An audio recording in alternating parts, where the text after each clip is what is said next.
हमने अब तक तीन चैप्टर कवर कर लिए हैं अपनी वीडियो में। आज हम इस वीडियो में चौथी वीडियो को कवर करने जा रहे हैं, चौथे चैप्टर कवर करने जा रहे हैं, जिसका नाम है वैलेंसी एंड केमिकल बॉन्डिंग। इसको हिंदी में संयोजकता एवं रासायनिक बंधन कहते हैं।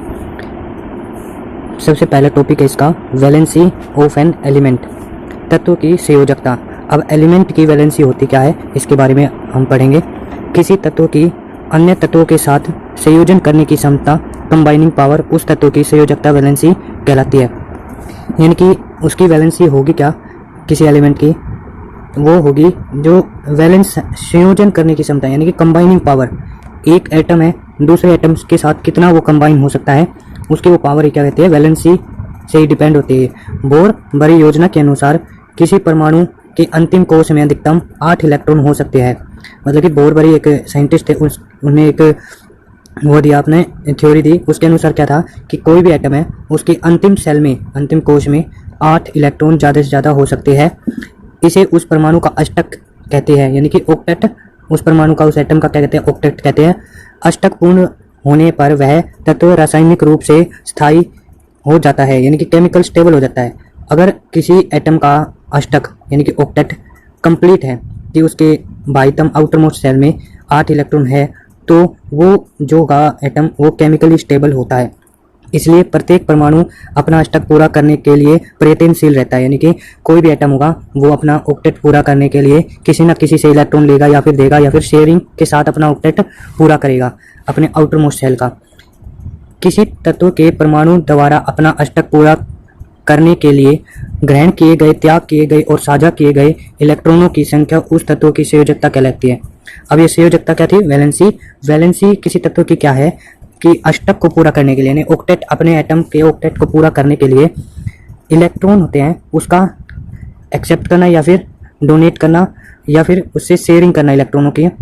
जितनी इलेक्ट्रॉनों की शेयरिंग होगी, जितने नंबर ऑफ इलेक्ट्रॉन शेयर होंगे उसमें, वही जो इलेक्ट्रॉन है वो उस एलिमेंट की क्या होगी, संयोजकता यानी कि वैलेंसी होगी। तथा अष्टक को पूरा करने में भाग लेने वाले इलेक्ट्रॉनों को संयोजी इलेक्ट्रॉन कहते हैं। और इस ऑक्टेट को पूरा करने के लिए जितने इलेक्ट्रॉन की हमें जरूरत होती है, उन्हीं इलेक्ट्रॉनों को हम वैलेंस इलेक्ट्रॉन कहते हैं, यानी कि संयोजी इलेक्ट्रॉन कहा जाता है। यदि किसी के तत्व के परमाणु में संयोजी इलेक्ट्रॉनों की संख्या 1, 2, 3 अथवा 4 हो, तो उस तत्व की संयोजकता उसके संयोजी इलेक्ट्रॉन की संख्या के बराबर 1, 2, 3, 4 ही होती है। यानी कि किसी की एलिमेंट या एटम है, उसके आउटरमोस्ट सेल में कितने इलेक्ट्रॉन हो, 1 हो, 2 या 3 या 4 इलेक्ट्रॉन हो, तो उसकी संयोजकता यानी कि वैलेंसी क्या होगी, 1, 2, 3, 4 ही होगी। सेम इलेक्ट्रॉन के बराबर ही उसकी वैलेंसी होगी। परंतु यदि परमाणु की में संयोजन इलेक्ट्रॉनों की संख्या 5, 6, 7 या 8 हो, तो उस तत्व की संयोजकता 3, 2, 1, 0, यानी कि उसको हम 8 में से घटा देंगे। यानी कि 8, ये जो हमारी है ना, आगे 5, 6, 7 या 8 हो, अगर किसी आउटरमोस्ट सेल में 5, 6, 7 या 8 इलेक्ट्रॉन हो, तो हम क्या करते हैं, 8 में से उसको घटा देते हैं, तो वो हमें क्या निकल आती है, वैलेंसी निकल आती है। जैसे 8 में से 5 गए 3, 8 में से 6 गया 2, और 8 में से 7 गया 1, और 8 में से 8 गया 1। तो इस प्रकार हम वैलेंसी किसी भी एटम की निकाल सकते हैं। ये ध्यान रखना कि अगर आउटरमोस्ट सेल में 1, 2, 3, 4 इलेक्ट्रॉन तक हो, तो हम वही वैलेंसी रहेगी किसी भी एटम की। अगर उसमें 4 से ज़्यादा इलेक्ट्रॉन हो, 5, 6, 7, 8 हो, तो हम उसमें क्या करेंगे, 8 से घटा देंगे, वही उसकी वैलेंसी होगी। किसी तत्व की संयोजकता की गणना कैसे की जाती है, ये जो मैंने पहले बताया।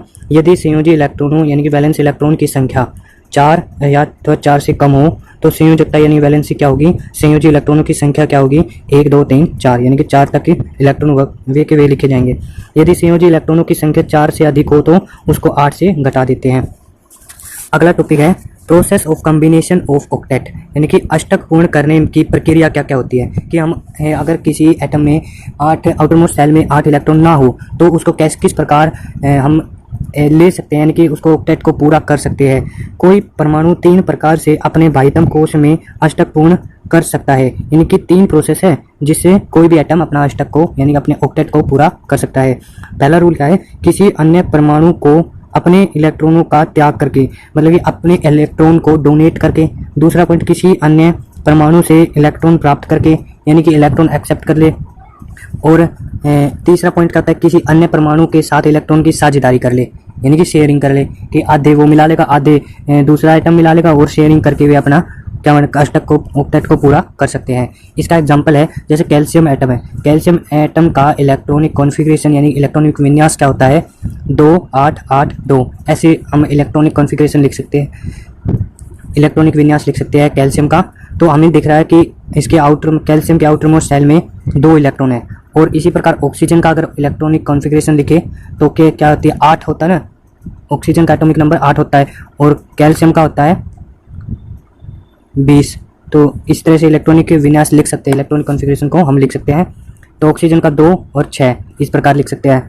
अब देखिए कैल्शियम वो अपने 2 इलेक्ट्रॉन, जो आउटर मोस्ट में कितने इलेक्ट्रॉन थे, 2, तो इसकी वैलेंसी कितनी होगी, 2 वैलेंसी होगी कैल्शियम की।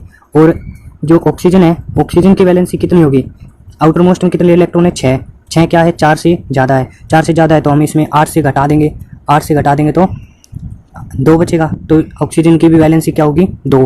अब ये अपना बॉन्ड कैसे बनाएंगे, कैल्शियम तो देखिए 2 इलेक्ट्रॉन है, 2 इलेक्ट्रॉन डोनेट कर दे और ऑक्सीजन 2 इलेक्ट्रॉन ले ले तो इनके ऑक्टेट पूरे हो सकते हैं।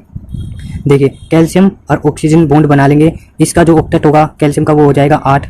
आउटर मोस्ट सेल में देखिए 2 8 8 बच गए ना, क्योंकि 2 इलेक्ट्रॉन इसने डोनेट कर दिया ऑक्सीजन को। और ऑक्सीजन को कितने इलेक्ट्रॉन की जरूरत थी, 2 की, तो इसने एक्सेप्ट कर लिया ऑक्सीजन ने 2 इलेक्ट्रॉन को, कैल्शियम से लेकर ऑक्सीजन में आगे 2 इलेक्ट्रॉन, ठीक है। तो कैल्शियम ऑक्साइड बना देगा, ये जो कंपाउंड बन जाएगा कैल्शियम ऑक्साइड। कैल्शियम ऑक्सीजन को 2 संयोजी इलेक्ट्रॉन प्रदान करके अपना अष्टक पूर्ण करता है, था ऑक्सीजन कैल्शियम से 2 इलेक्ट्रॉन ग्रहण करके अपना अष्टक पूर्ण करता है। और जो तीसरा जो हमने टाइप बताया, इसमें तो 2 आ गए ना, 2 पॉइंट आ गए।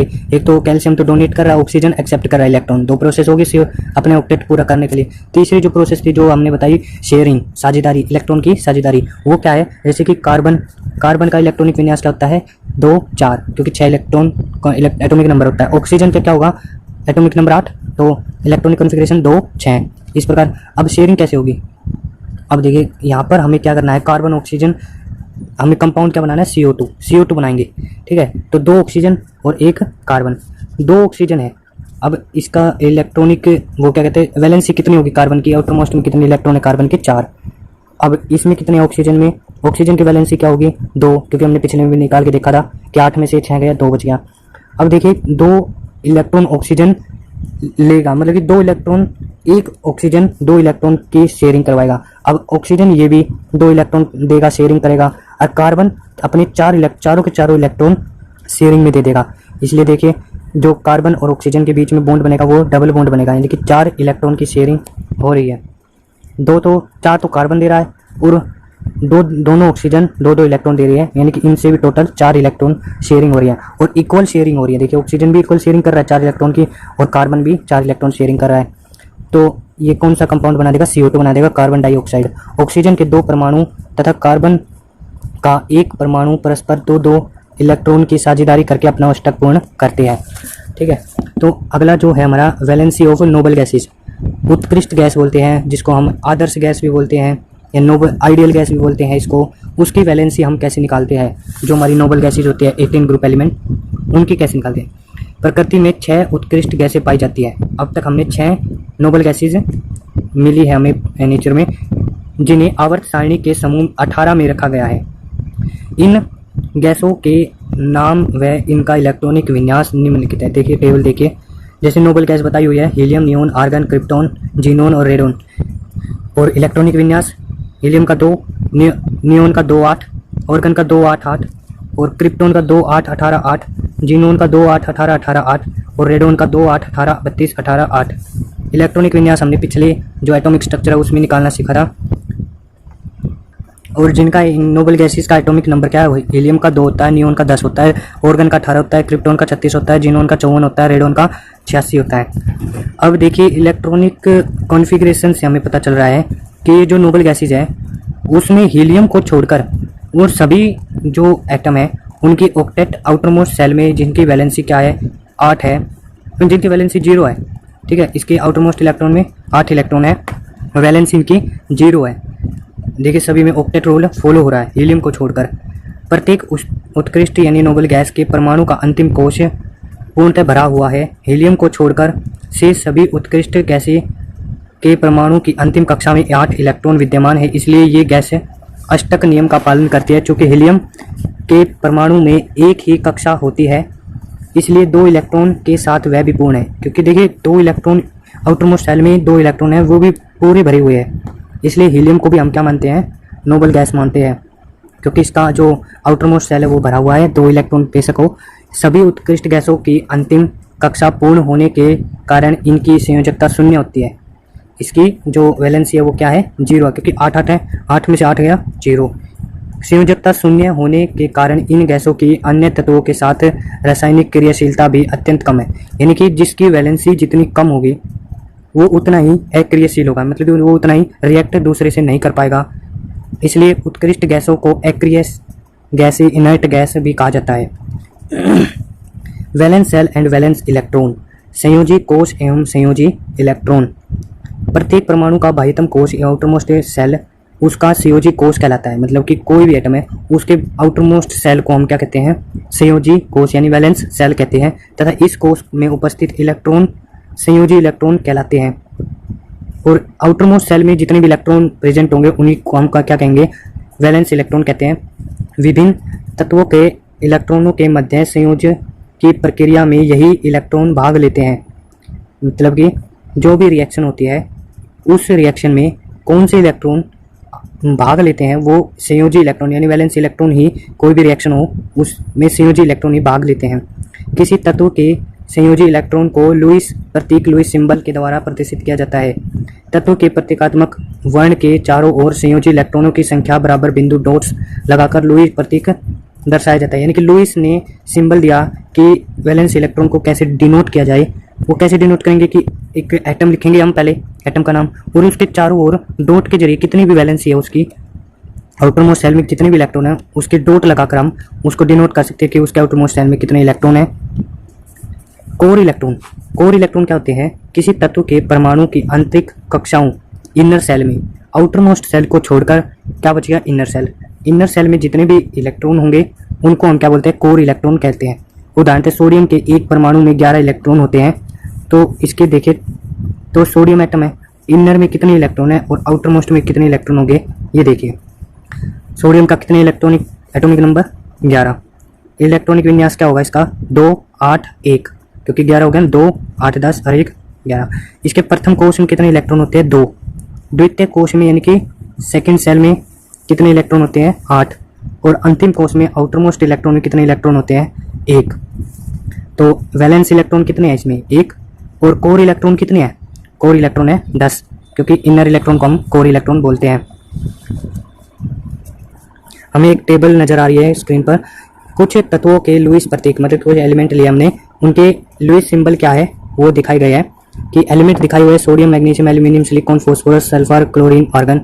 और उसमें जो संयोजी इलेक्ट्रॉन, वैलेंस इलेक्ट्रॉन है वो दिखाए गए हैं कि कितने हैं, सोडियम में 1, मैग्नीशियम में 2, एल्यूमिनियम में 3। और इसी तरह से हमने डॉट भी लगाए हुए हैं, सोडियम में 1 डॉट, मैग्नीशियम में 2 डॉट, एल्यूमिनियम में 3 डॉट, सिलिकॉन में 4 डॉट, फॉस्फोरस में 5 डॉट, और सल्फर में 6 डॉट, और क्लोरीन में 7 डॉट, और आर्गन में 8 डॉट। अगला जो टॉपिक हमारा केमिकल बॉन्डिंग, रासायनिक बंधन। केमिकल बॉन्ड है क्या, प्रकृति में परमाणु स्वतंत्र रूप से नहीं पाए जाते। जो एटम होते हैं वो हमें फ्री रूप में नहीं मिलते, बल्कि वे अपने समान अथवा भिन्न परमाणुओं के साथ संयुक्त अवस्था में पाए जाते हैं। यानी कि कंपाउंड की फॉर्म में या मॉलिक्यूल की फॉर्म में हमें एटम मिलते हैं। या अपने से सेम से केमिकल बॉन्ड बनाते हैं या फिर अपने से डिफरेंट एटम से डिफरेंट बॉन्ड बनाते हैं, जिन्हें अणु या मॉलिक्यूल कहते हैं।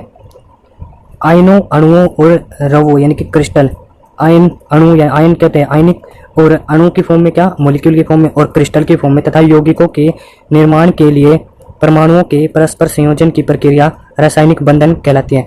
मतलब कि परस्पर संयोजन, मतलब कि ये जो बॉन्ड बनाते हैं उसमें रासायनिक बॉन्ड बनता है, केमिकल बॉन्ड बनता है जब ये कंपाउंड बनते हैं हमारे एटम से।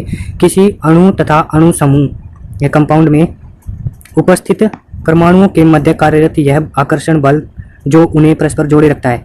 मतलब कि मॉलिक्यूल को जोड़ने के लिए एक अट्रैक्शन फोर्स लगता है जो उनको एक दूसरे से जोड़े रखता है।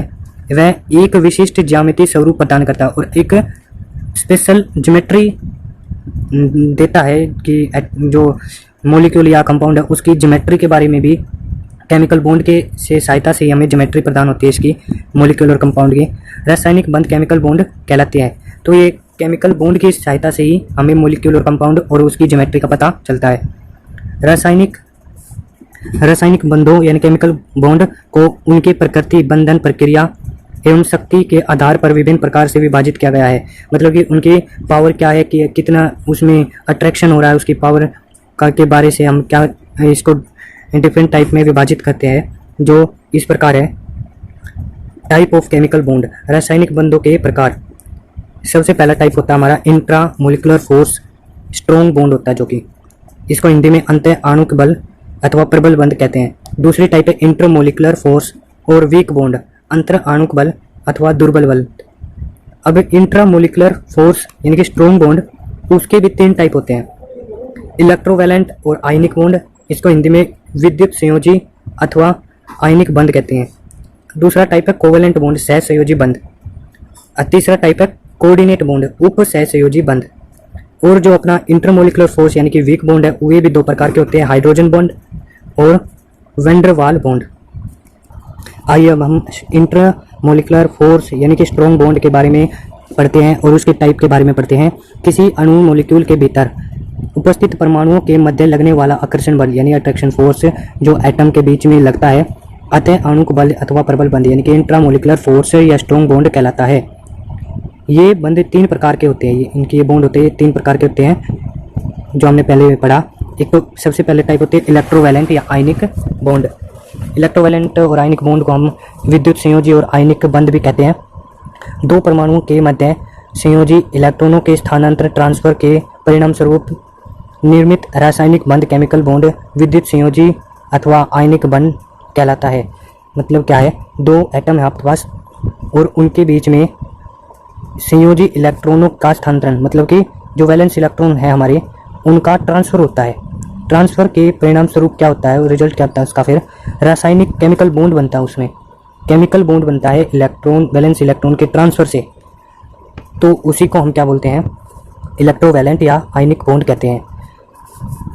इलेक्ट्रॉन स्थानांतरण के कारण दोनों परमाणु परस्पर विपरीत आवेशित आयनों, अपोजिटली चार्ज्ड आयन में परिवर्तित हो जाते हैं।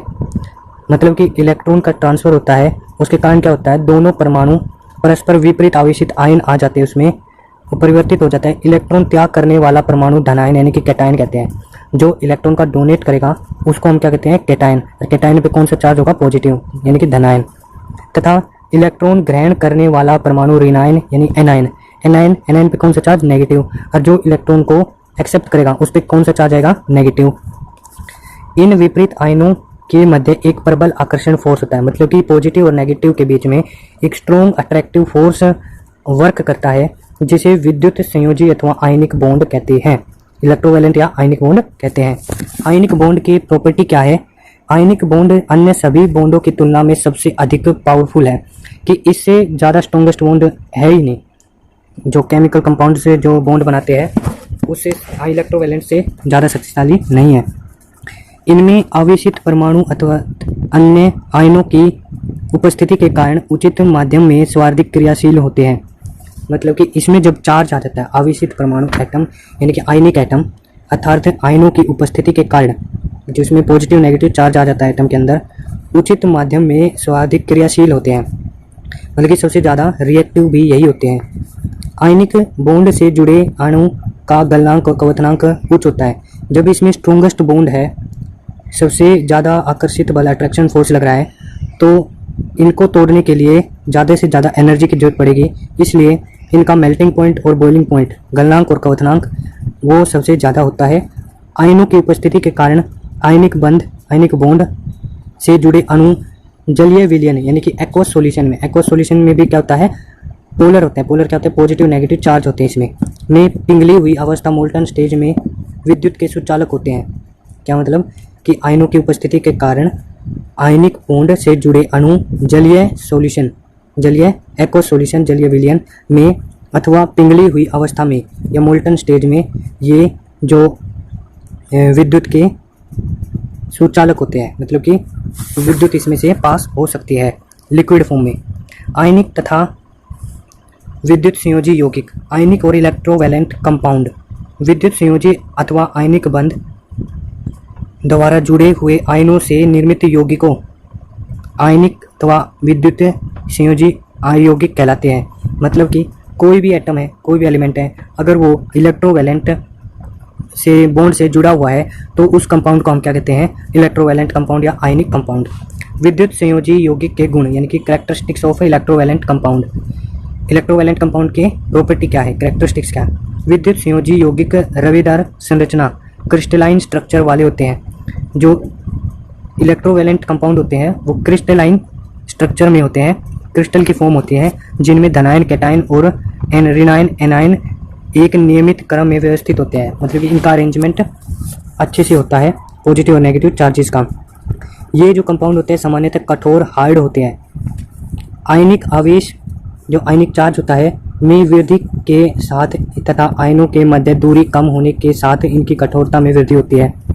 मतलब इनके बीच में अट्रैक्शन फोर्स से बहुत ज़्यादा होता है, तो इसके बीच में दूरी होगी वो कम होगी, दोनों एटम के बीच में दूरी कम होगी, और दूरी कम होने के कारण इसको तोड़ना मुश्किल होगा। इसको तोड़ना मुश्किल होगा तो ये बहुत कठोर होगा, हार्ड होगा, तो ये बहुत हार्ड होगा और इसकी हार्डनेस और ज़्यादा इंक्रीज होगी जैसे जैसे इसकी दूरी, इनके आयनों के बीच की दूरी कम होगी।